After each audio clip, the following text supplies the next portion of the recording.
Today we're jumping into a micro lesson from a series called 1 Minute English Life. Yeah, specifically that episode titled Hello versus Hi versus Hey. Right. And, for us as native speakers, we usually don't even think about why we choose hi over hello when we walk into a room. I mean, it's just muscle memory at this point. Oh, totally. But when you look at how this short lesson breaks down those subconscious habits, for a beginner, it reveals a lot. It really highlights the psychology behind language learning. It's all about triggering that massive aha moment, right? Mm. It actually reminds me of those viral YouTube thumbnails you see everywhere now, like the DFY channel style. Oh, the ones with the high contrast yellow and cyan background. Exactly, yeah.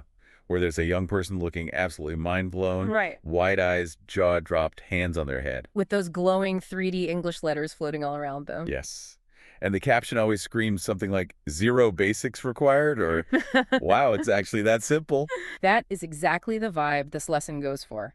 Suddenly, the fog clears for the learner.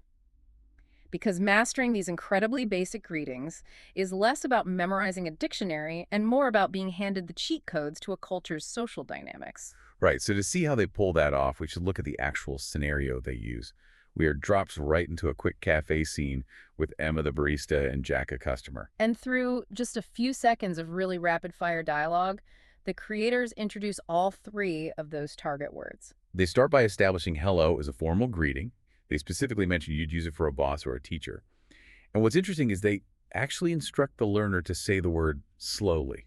To really emphasize that formal weight, notice how that manipulation of pacing helps manage a beginner's cognitive load. How do you mean? Well, by forcing the learner to physically slow down when saying hello, the lesson embeds the concept of social distance directly into the pronunciation. Oh, that makes sense. Yeah, it's a very clever pedagogical trick to make an abstract cultural rule feel tangible. So then they shift gears. Hi becomes the normal baseline. It's what you'd use with a shop worker or a new acquaintance. Polite, but definitely a bit more relaxed. Right. And finally, hey is framed as strictly friendly, reserved only for close friends. Like in the scene, Emma recognizes Jack and immediately drops the formality. She just goes, "Hey, Jack, long time no see." Which is a great natural shift. It is, Uh, but I have to ask you something here. Isn't defining hey as strictly for close friends a bit of an oversimplification? I mean, people say hey to casually get someone's attention all the time, even strangers. You're completely right, it is an oversimplification.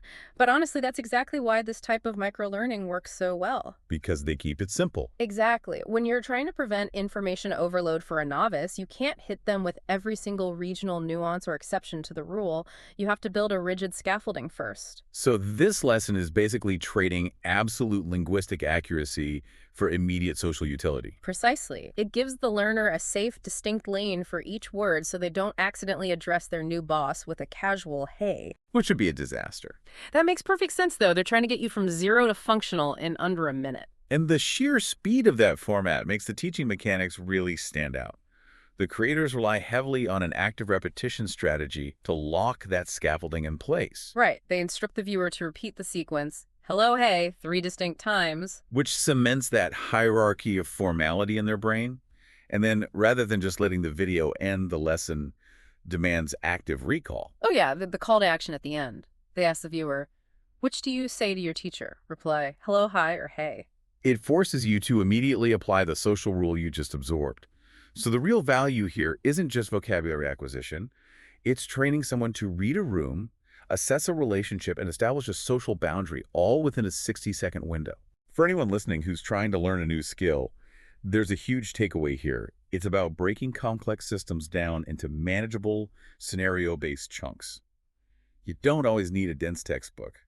Sometimes you just need the practical rules and engagement for ordering a coffee without committing a social faux pas. It's all about decoding those unwritten social contracts we just take for granted. Which leaves us with a pretty fascinating thought for you to mull over.